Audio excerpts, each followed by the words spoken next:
سبحان الذي اسرا بعبده ليلا من المسجد الحرام الى المسجد الاقصى۔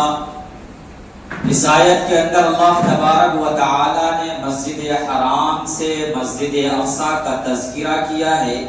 یہ اس وقت کا تذکرہ ہے جب آپ صلی اللہ علیہ وسلم کو معراج کرائی گئی، اور معراج میں جو نمازیں ملی وہ مسجد اقصی سے آپ نے جو ساتوں آسمان کا سفر کیا ہے اس کا تذکرہ اس آیت کے اندر ملتا ہے۔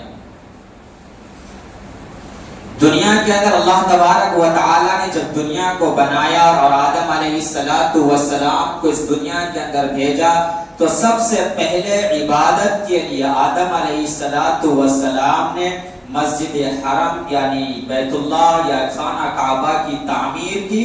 اس تعمیر کے 40 سال بعد مسجد اقصی کی تعمیر کی ہے، اور یہ کس نے کی؟ حضرت آدم علیہ السلام نے یہ تعمیر کی ہے۔ اس لیے مسجد اقصی مسلمانوں کا سب سے بڑا مسئلہ بنا ہوا ہے، اور یہودیوں کا بھی سب سے بڑا مسئلہ ہے، اور عیسائیوں کا بھی سب سے بڑا مسئلہ ہے۔ یہ مسجد اقصی بڑی یادگار تعمیر ہے۔ مسجد اقصی کی سب سے پہلے تعمیر آدم علیہ السلام نے کی، اس کے بعد یعقوب علیہ السلام اور اس کے قوم آباد ہوئے، پھر حضرت سلیمان علیہ السلام نے اس کی تعمیر جناتوں کے ذریعے کرائی۔ جب حضرت سلیمان علیہ السلام مسجد اقصی کی تعمیر کرا رہے تھے، اس وقت حضرت سلیمان علیہ السلام اپنی عبادت گاہ میں، اپنے مکان میں، اپنے گھر میں، یہ یوں کہیے کہ اپنے محل میں جو اس کا شیشے کا بنا ہوا تھا، اس محل کے اندر رہ کر نگرانی کرتے تھے کہ جنات مسجد اقصی کو بنا رہا، کام کر رہا یا نہیں کر رہا۔ سلیمان علیہ السلام کے ڈر کی وجہ سے جنات وغیرہ مسجد اقصی کی تعمیر کرتے تھے، مسجد اقصی کو بناتے تھے۔ لیکن ایک وقت ایسا آیا کہ سلیمان علیہ السلام کے انتقال ہو گیا، یعنی جہاں سلیمان علیہ السلام کھڑے ہو کر، جس لکڑی سے کھڑے ہو کر مسجد اقصی کی تعمیر کرا رہے تھے اپنے شیشے والے محل میں، تو جب انتقال ہو گیا تو اسی لکڑی کو پکڑے ہوئے رہے، یہاں تک کہ اس لکڑی پر گھن لگی اور کیڑے نے کھا لیا۔ جب جا کے سلیمان علیہ السلام کی باڈی زمین کے نیچے گڑی، جب جا کے جنات کو پتا چلا کہ سلیمان تو مر گیا، لیکن اس وقت جناتوں نے مسجد اقصی کی تعمیر کر چکا تھا پوری۔ لیکن سلیمان علیہ السلام مسجد کی تعمیر کی تو یہیں سے جھگڑا ہوتا ہے۔ یہودی یہ کہتا ہے کہ سلیمانی ہیکل یہاں میرا ہے، کیونکہ سلیمانی ہیکل کو توڑ کر مسجد اقصی کی بنیاد رکھی گئی ہے، اور مسلمان کہتا ہے کہ نہیں، مسجد اقصی الگ جگہ ہے۔ عیسائی کہتا ہے کہ نہیں، سب سے بڑا جو امام یعنی عیسیٰ علیہ السلام کو جو پھانسی ملی تھی یہیں ملی تھی، تو عیسیٰ کہتا ہے کہ یہ میری عبادت گاہ ہے۔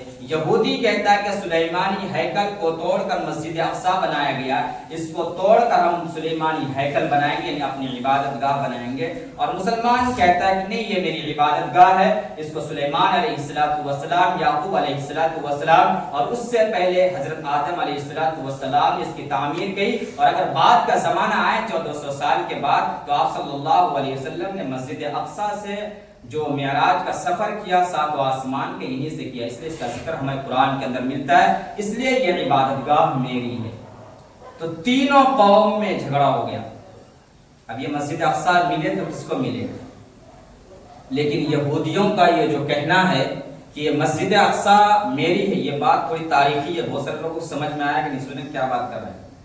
مسجد اقصی جو ہے یہودیوں کا جو کہنا کہ مسجد اقصی میری ہے، اس کا سراسر کہنا غلط ہے۔ کیوں؟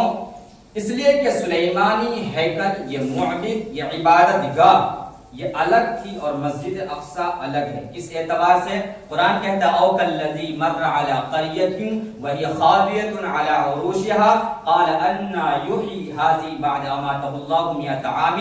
یہ پوری آیت ہے قرآن کی کہ جب حضرت عزیر علیہ السلام، اس سے پہلے بخت نصر بادشاہ تھا بابل کا عراق میں، اس وقت اس سے پہلے بخت نصر حضرت عزیر علیہ السلام سے پہلے بخت نصر نے اتنا قتل عام کیا تھا یہودیوں کا کہ 6 لاکھ یہودیوں کو قتل کیا تھا، اور 6 لاکھ یہودیوں کو بکری اور بھیڑ کی طرح بندک بنا کر اپنے ملک میں لے گئے اور 150 سال تک قید خانے کے اندر رکھا یہودیوں کو۔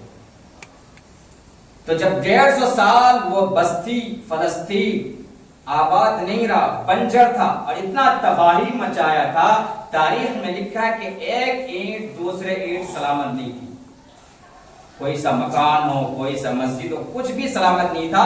اور سلیمانی ہیکل جو تھا، یعنی جو معبد عبادت گاہ تھا یہودیوں کا، اس کو پورا مسمار کر دیا تھا، ختم کر دیا تھا، اور بیرونی دیوار جو تھا یہودیوں کا اس کو چھوڑ دیا تھا۔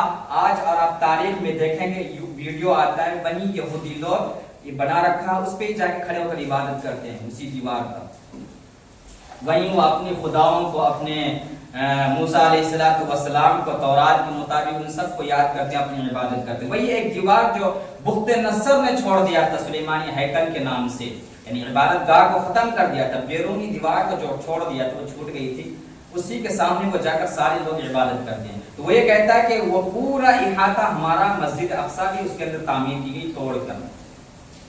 تو چنانچہ بخت نصر نے اتنا قتل عام کیا، اتنا قتل عام کیا کہ وہ بستی میں کوئی بھی افراد نہیں تھا، کوئی بھی نہیں تھا، پورا چٹیل میدان ہو گیا، کھنڈرات ہو گیا۔ تو اس وقت گزر ہوا حضرت عزیر علیہ السلام کا، تو اس وقت حضرت عزیر علیہ السلام نے کہا او کالذی مر علی قریۃ وہی خاویۃ علی عروشہا، یہ بستی ایسا ہے، چٹیل میدان ایسا خرافات ہو گیا، شاید یہ بستی کبھی آباد نہ ہو۔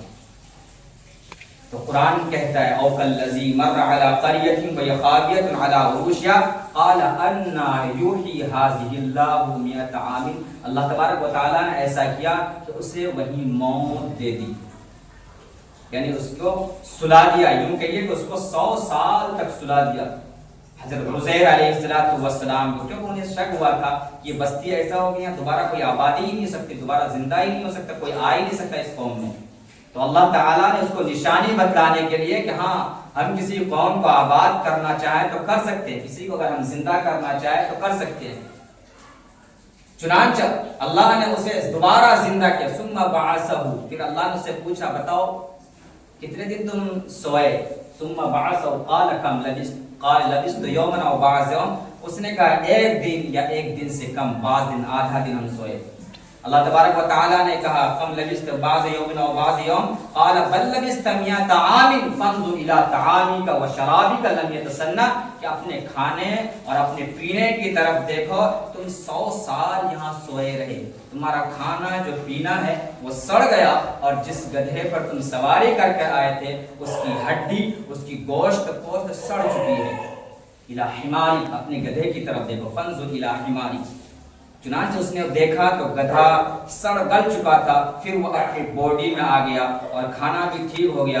اس وقت اسے یقین ہو گیا کہ اللہ تبارک و تعالی اس بستی کو دوبارہ آباد کر سکتے ہیں۔ تو 150 سال بعد کسی بادشاہ نے اس بستی کو آباد کیا، فلسطین کے علاقے کو، اور وہ آباد ہوئی، اور اس کے اندر مسلمان رہے، عبادت کرتے رہے، مسجد اقصی کی تعمیر کرتے رہے، عبادت کرتے رہے، اللہ کی پرستش کرتے رہے، اور سلطنت عثمانیہ قائم ہو گئی۔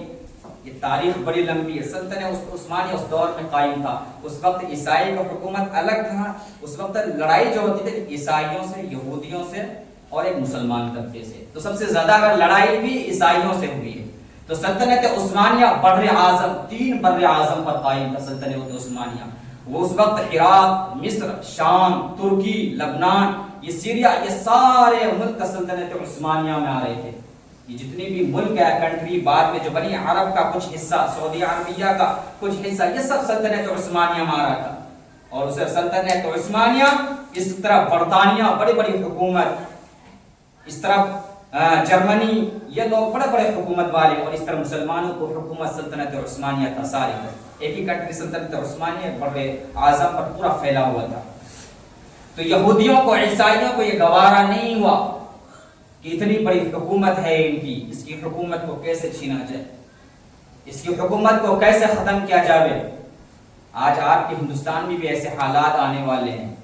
تو چنانچہ یہودی اور عیسائی عیسائی نے سوچا کہ اس سلطنت عثمانیہ کو کیسے ختم کریں، تو اس نے گھروں کے اندر جھگڑا ڈالنا شروع کیا، گھروں میں آپسی اختلاف میں ڈالنا شروع کیا، اور ایسا آپسی اختلافات ڈالا کہ سلطنت عثمانیہ کو ختم کر دیا، اور یہ ملک بائی ملک تقسیم ہو گیا۔ اور ایسا تقسیم ہوا کہ سلطنت عثمانیہ کا وجود جو 600 سال پرانی سلطنت تھی، جو 1912 میں قائم ہوئی، 1999 تک چلی تھی سلطنت عثمانیہ، اس کو ختم کر دیا گیا۔ 600 سال سلطنت عثمانیہ نے جو قائم کی، اور ختم کرنے کے بعد یہودی کی آبادی فلسطین کے اندر ہونا شروع ہو گیا، یہودی فلسطین کے اندر بسنے لگے، اور اس کی آبادی ہوگی، اور اکثریت مسلمانوں کی تھی، عربیت کی تھی، عرب کے لوگ، یہ سارے عرب میں داخل تھا۔ اب تو عرب بولتے ہیں، عرب، مصر، شام، یہ سارے لوگ عرب میں تھے، کوئی نہیں تھا۔ پورا خطے کا نام الجزائر العرب تھا۔ اب الگ الگ نام رکھ لیا، ہر آدمی نے پاپا کے تھوڑا ٹکڑا لے لے کے اپنے رکھ دیا۔ مصر کسی نے رکھ دیا، شام کسی نے رکھ دیا، سعودی عربیہ کسی نے رکھ دیا، کویت، الگ الگ کنٹری بن گئی یہ ساری۔ اس وقت ساری سلطنت عثمانیہ مارا کرتا تھا۔ چنانچہ سلطنت عثمانیہ کو ختم کرنے کے بعد یہودی وہاں آباد ہونا شروع ہوا، اور یہودی آباد ہوئے، اتنا آبادی ہوئی کہ عیسائیوں کو گوارا نہیں، اور عیسیٰ نے کہا کہ ہماری عبادت گاہ تھی۔ چنانچہ یہودیوں کو وہاں اتنا مارا عیسائیوں نے کہ یہودی کو وہاں سے ختم کر دیا، اور عیسائی نے پورا قبضہ کر لیا مسجد اقصی پر، اور اس نے اپنی عبادت کے مطابق ساری چیزیں بنا لی، وہاں عبادت گاہ بھی بنا لی، گرجا گھر بھی بنا لیا، رہنے کے مکان بھی، رہائش گاہ بھی بنا لی، ساری چیزیں بنا لی۔ لیکن کچھ دن گزرا نہیں تھا، 100 سال گزرنے کے بعد صلاح الدین ایوبی کا زمانہ آیا۔ صلاح الدین ایوبی نے مسجد اقصی کو چھڑانے کے لیے 16 جنگیں لڑی ہیں۔ اگر صلاح الدین ایوبی کی تاریخ پڑھیں، آج تک وہ ماں کہاں جن رہی ہے ایسے بچے؟ آج تو ماں اس بچے کو جن رہی ہے جو فلم اسٹار بنے، ڈانس اچھا کرے، فلمیں دیکھے، ایکٹنگ کرے، آج وہی جن رہی ہے آج کل ماں۔ صلاح الدین ایوبی جیسی جنیں گی نہیں اولاد، کیونکہ برائیاں اتنا عام ہوگی اس کے رگوں میں، یہودیوں نے اتنا برائی عام کر دیا۔ اس نے تو کہتے ہیں کہ یہودی نے کہا کہ ایک وقت ایسا آئے گا کہ ہمیں اسے موبائل کے اندر، ٹیکنالوجی کا اندر اتنا گھسا دیں گے مسلمانوں کو، اور ان کی عورتوں کو اتنا غرق کر دیں گے بددینی کے اندر کہ دوبارہ یہ صلاح الدین ایوبی کو جنے ہی نہ۔ جب یہ جنے گی نہیں صلاح الدین ایوبی، دوبارہ پیدا ہی نہیں ہوگا، تو مسجد اقصی کو ہم سے چھین ہی نہیں سکتا، ہمیں اپنا عبادت گاہ بنا لیں گے۔ یہودیوں نے کیا آج وہی چال چلایا، سارا ٹیکنالوجی یہودیوں نے ایجاد کر دیا، ساری ٹیکنالوجی کی جتنی بھی پلیٹ فارم ہے وہ یہودیوں کے قبضے میں ہے۔ چنانچہ اس وقت صلاح الدین ایوبی علیہ الرحمہ 16 جنگیں لڑی، اور 16ویں جو جنگ لڑی ہے صلاح الدین ایوبی نے یہودیوں کو، جب یہودی اس پر قابض ہو گئے تھے تو صلاح الدین ایوبی جو جنگ لڑ رہے تھے اپنے گھر میں دشمن تھے۔ کس وجہ سے بھائی؟ آپ کو بھی عہدہ ملا، آپ کو تھوڑا چھوٹا سا عہدہ ملا، تو سوچتا ہے مجھے چھوٹا عہدہ کیوں ملا، اس کو گرانے کی کوشش، میں اس عہدے پر بیٹھوں گا۔ تو تیسرا جو دشمن ہے وہ کہتا ہے میں تمہیں وہ عہدہ دلاؤں گا، تم میرا سپورٹ کرو، تم اپنے ملک کی خفیہ راز ہمیں بتاؤ۔ چنانچہ ایسا ہی کیا، صلاح الدین ایوبی جو 15 جو جنگ کے ہارے، اسی وجہ سے ہارے کہ اس کے جو مین باڈی گارڈ، جو مین فوج تھے، اس نے غداری کی صلاح الدین ایوبی کے ساتھ، جو جنگ ہری بار بار۔ اور ایک وقت ایسا آیا کہ انہوں نے دنیا کے اندر تاریخ میں لکھا جائے گا، اس کی واقعات کو تاریخ میں موجود ہے کہ انہوں نے کشتی کو فرش پر چلایا، پانی پر نہیں، زمین پر چلایا ہے، مسجد اقصی کو فتح کرنے کے لیے۔ اس نے اتنے جانور ذبح کیے تھے کیونکہ یہودیوں کا جو قلعہ تھا وہ پانی کے بیچ میں تھا، اور اس پر حملہ کوئی نہیں کر سکتا تھا۔ صلاح الدین ایوبی وہاں کیسے بناتے پانی کے اندر کشتی اس پر حملہ کرنے کے لیے؟ بناتے تو وہیں سے بم مار کر ختم ہو جاتے۔ انہوں نے دور دراز میں کشتی بنائی، اور اس دراز میں بھاری بھرکم جب کشتی بنا اس کو اٹھایا کیسے؟ چنانچہ اتنے جانوروں کو ذبح کیا کہ اس کی جانوروں کو ذبح کرنے کے بعد ان کی جو چربی تھی ان چربیوں کو پگھلایا اور راستے میں پھیلایا تاکہ اس پر کشتی پھسل سکے چربی کے اندر۔ اتنی محنت کیوں کی؟ اپنے دین کو بچانے کے لیے، اپنی مسجد اقصی کی حفاظت کرنے کے لیے۔ آج ہمارا کوئی ایمان ہے؟ ہم سن رہے ہیں پیٹ رہا فلسطین والے پیٹ رہے، ہمارا کیا ایمان، کیا تعلق ہے؟ یہ مسجد اقصی کی حفاظت کرنے کے لیے انہوں نے ایسا کام کیا۔ چنانچہ چربی کو پگھلایا سمندر تک اور اس پر کشتی کو چلایا۔ تاریخ میں موجود ہے کہ انہوں نے زمین پر کشتی کو چلا کے دکھایا۔ وہ کشتی چلی اور سمندر میں گیا، سمندر میں کشتی ڈالنے کے بعد جب جا کے حملہ کیا، جب وہ جا کے وہ قلعہ جیتا، فتح حاصل ہوئی صلاح الدین ایوبی کو، تو 1187 میں صلاح الدین ایوبی نے مسجد اقصی کو فتح کیا اور اتحاد یعنی اقوام متحدہ میں یہ قانون پاس ہوا کہ اسرائیلی کوئی ملک نہیں ہے، اسرائیلی کوئی قوم نہیں ہے، اس لیے اسرائیل کو فلسطین میں ایک حصہ اسرائیل کو دیا جاوے اور ایک حصہ فلسطین کو دے دیا جاوے۔ تو اس وقت سعودی عربیہ نے بائیکاٹ کیا کہ نہیں، ہم ایسا نہیں کر سکتے، ہم یہودی کو ملک نہیں دے سکتے۔ چنانچہ یہودی امریکہ اور بڑے بڑے کنٹری نے مل کر عرب کے خلاف جنگ لڑی اور عرب 2 مرتبہ ہارے اس جنگ میں، 2 مرتبہ عرب کی ہار ہوئی، 2 مرتبہ عرب کنٹری جنگ لڑ چکے ہیں، اور اتنی بڑی ہار ہوئی کہ 1948 کے اندر اسرائیل 14 مئی 15 مئی کے 14 اور 15 مئی کی رات میں، یعنی 1948 عیسوی اور 14 اور 15 مئی کی رات میں اسرائیل نے اپنے ملک کی ریاست کو قائم کیا اور جھنڈا پھہرا دیا کہ آج سے ہمارا ملک یہاں ہے۔ اور جب یہ ملک آباد ہوا تو اس وقت اس سے پہلے جو ظلم کیا تھا ہٹلر نے یہودیوں کو، جب یورپ میں مارنا شروع کیا 1933 سے لے کر 1942 تک جب یہودیوں کو مارا ہٹلر نے، 6 لاکھ 60 لاکھ لوگ یہودیوں کو یورپ کے اندر قتل کرنا شروع کیا تھا ہٹلر نے۔ یورپ میں اس کی حکومت چلتی تھی ہٹلر کی، ہولا سائیکل نام سے ایک جگہ تھا، اس نے یہودیوں کو اتنا مارا کہ 60 لاکھ یہودیوں کو قتل کیا یورپ میں۔ تو جب وہاں اسے قتل ہونے لگا تو یہودی کچھ آباد تھے فلسطین کے اندر، تو وہ یہودی یورپ سے سفر کر کے فلسطین کے ارد گرد بسنے لگے، کیونکہ اسرائیل حکومت قائم ہو گئی تھی۔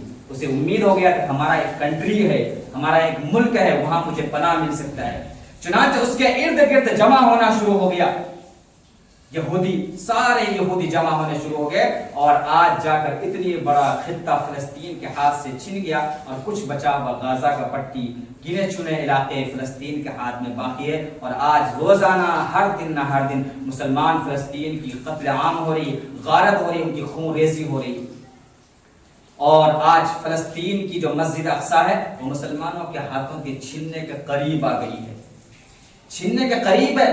مسلمان اس کو بچانے کے لیے پتہ ہی نہیں اس کی تاریخ کو، مسجد اقصی ہے کس کی ہے؟ مسجد اقصی یہی مسجد اقصی ہے کہ اللہ تبارک و تعالی آپ صلی اللہ علیہ وسلم کی حدیث کے اندر ہے کہ 3 مسجدوں کے اندر سفر کرنا، 3 کے مسجد کی طرف سفر کرنا صرف دیکھنے کی نیت سے ثواب کار خیر ہے۔ ایک مسجد حرم یعنی مسجد حرام، دوسرا مسجد نبی، تیسرا مسجد اقصی، اور چوتھا کسی نے تاریخ لکھی ہے مسجد طور۔ اس 4 مسجد کی طرف سفر کرنا یہ عبادت کی بات ہے، لیکن مسجد اقصی کو ہم اپنے ہاتھ سے کھو رہے ہیں آرام سے۔ لیکن یاد رکھیے کہ یہودیوں کی جو قتل عام ہوئی ہے، یہودی 2 مرتبہ پیٹا اور ڈھنگ سے پیٹا گیا یہودی۔ انشاءاللہ یہ تیسرا آخری جنگ ہوگا یہودیوں کے خلاف، یہودی ایسا پیٹیں گے اور چھٹیں گے، کیونکہ یہودی کی تاریخ ایسی ہے کہ جب یہ پٹتے ہیں اور چھٹتے ہیں تو اسے کوئی بچانے والا کوئی ملک نہیں رہتا۔ تو انشاءاللہ یہ آخری جنگ جو ایران سے چھڑا ہے اور اسے مسمار کر کے ختم کر کے چھوڑے گا، اور ایران کا کوئی یہ لینا دینا نہیں، ایران تو عیسائی ملک ہے، شیعہ ملک ہے، اسے کوئی لینا دینا نہیں مسجد اقصی سے، لیکن وہ جنگ لڑ رہا۔ اصل ہمارا تقاضا، ہمارا ایمانی تقاضا، سارے فلسطین میں جتنے مسلمان ہیں، آپ جو کہتے ہیں ہم سنی مسلمان، وہ سنی مسلمان ہی ہیں وہاں۔ آپ نے کیا کیا آج تک؟ مدد کی فلسطین کے لیے، کیمپ لگا بڑے بڑے شہروں میں، 10 روپے بھیجا فلسطین کے لیے۔ وہ کیوں لڑ رہے ہیں جنگ فلسطین والے؟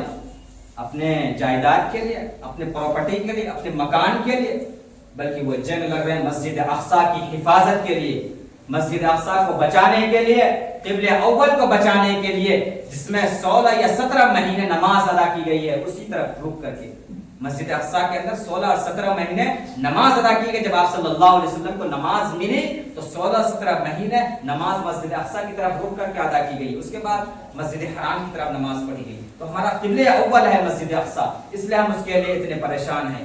لیکن اگر آپ کے خون میں وہ جذبہ نہ ہو اور آپ کے اندر وہ ایمان نہ ہو تو آپ کو پتہ ہی نہیں چلے گا مسجد اقصی کیا ہے، آپ تو بس اس میں ہی لگے رہیں گے،